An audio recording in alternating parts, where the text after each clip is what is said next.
It is recognized that you have a funny sense of fun. Look at that cut.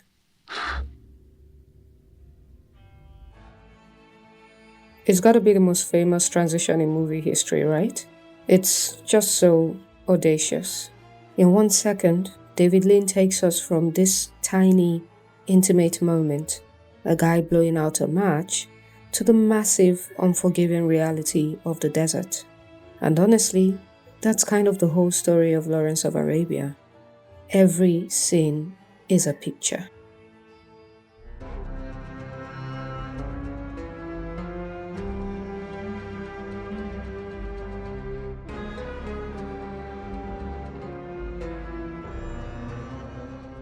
So it's no wonder that 56 years after we followed Lawrence of Arabia through the magnificence of the desert, this is all we talk about. We talk about the 70mm grandeur. We talk about how impossible it was to shoot this thing before CGI existed. We talk about the desert itself, which cinematographer Freddie Young shot like it was a living, breathing antagonist made of heat and light. And yeah, the film is undeniably gorgeous, but I feel like that beauty has actually done something weird to how we remember it. It's like cinematic anesthesia. We get so swept up in the pretty pictures that we almost forget to look at the guy standing in the middle of them.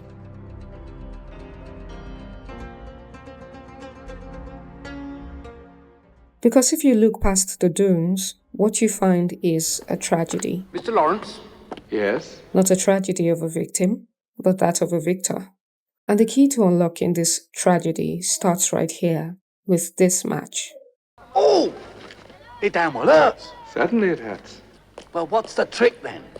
The trick, William Potter, is not minding that it hurts. The trick is not minding that it hurts. It's a cool line, but psychologically, it's terrifying. It establishes Lawrence as a creature of the mind.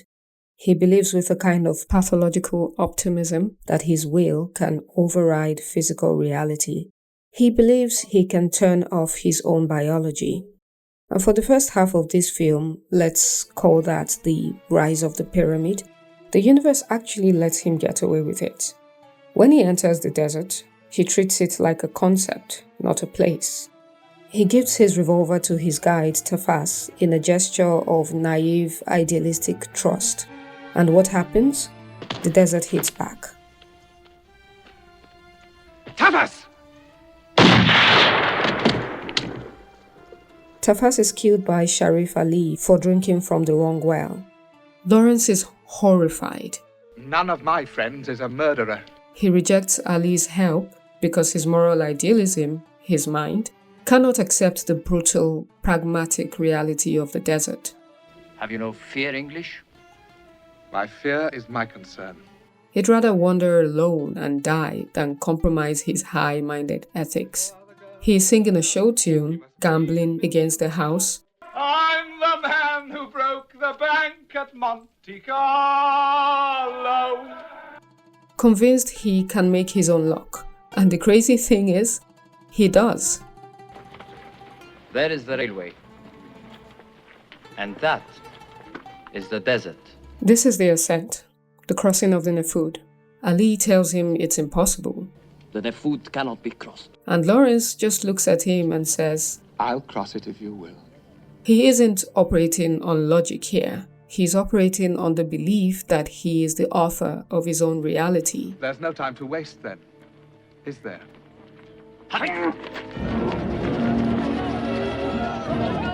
And when Gassim falls off his camel, logic says, leave him. The desert says he's dead. But Lawrence goes back. Gassim's time is come, Lawrence. It is written. Nothing is written. Nothing is written. That is his mantra. When he rides out of that dust storm with Gassim, he hasn't just saved a man, he has defeated the inevitable. He has proven that his mind is stronger than the desert's matter. I shall be at Aqaba. That is written. In here. He's a miracle worker, a prophet. But here's where the film pulls a fast one on us. This is the peak of the pyramid. And the fall, well, the fall is brutal.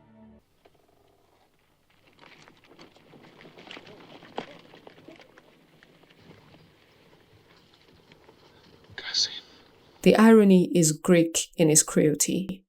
To stop a blood feud, Lawrence has to execute a murderer. And who is that murderer? Qasim, the very man he defied the desert to save.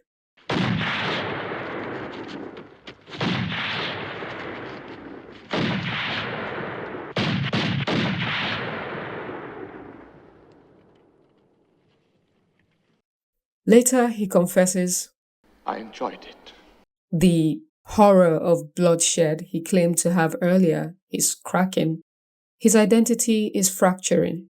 He's realizing that his mind might be high-minded, but his body, his blood, has other ideas. By the second half, we have two Lawrences. There is the man, and there is the myth.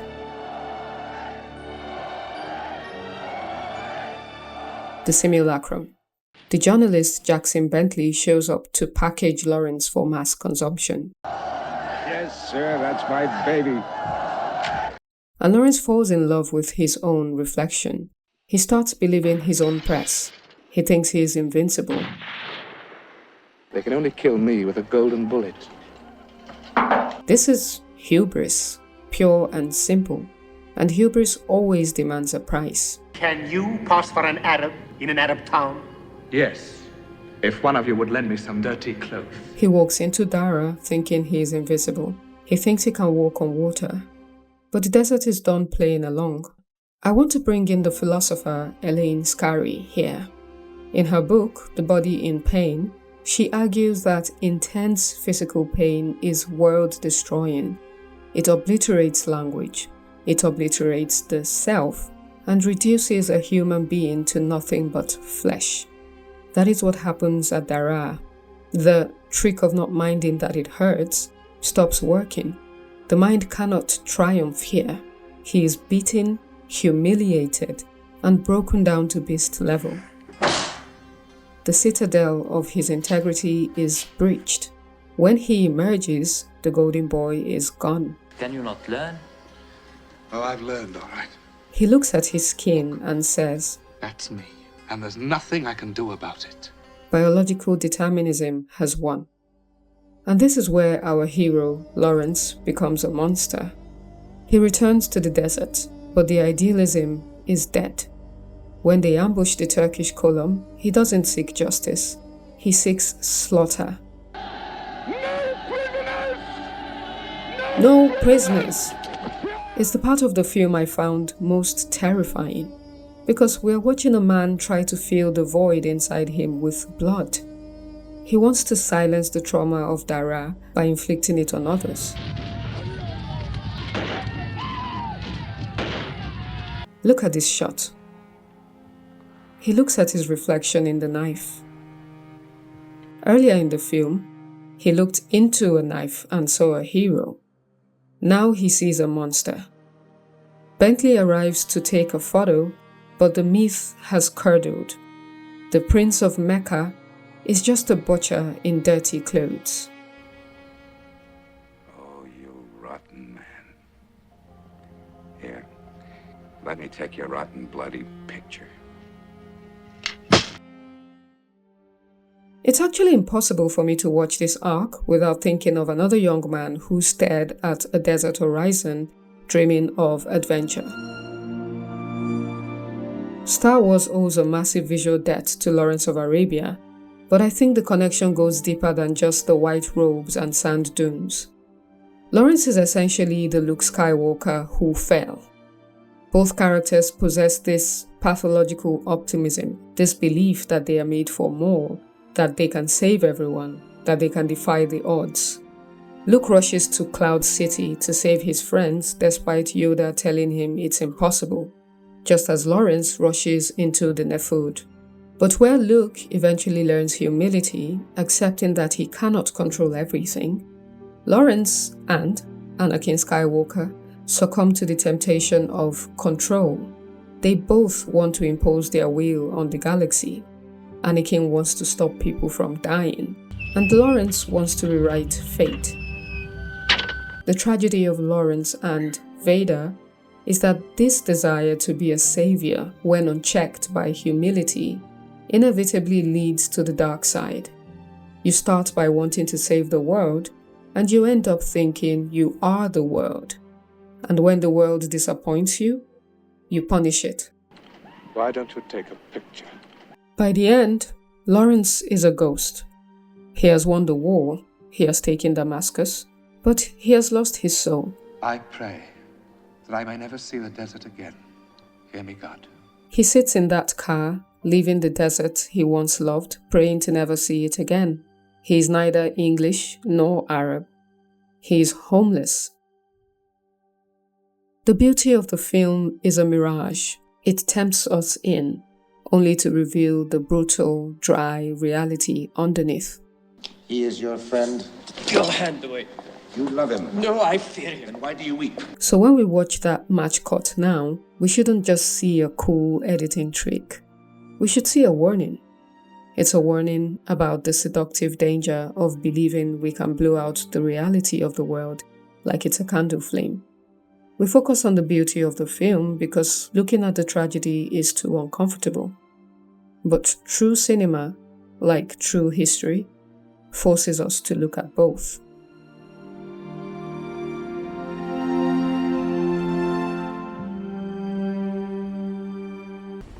Is that it? No, but I'll be in the Mind House if you care to join me.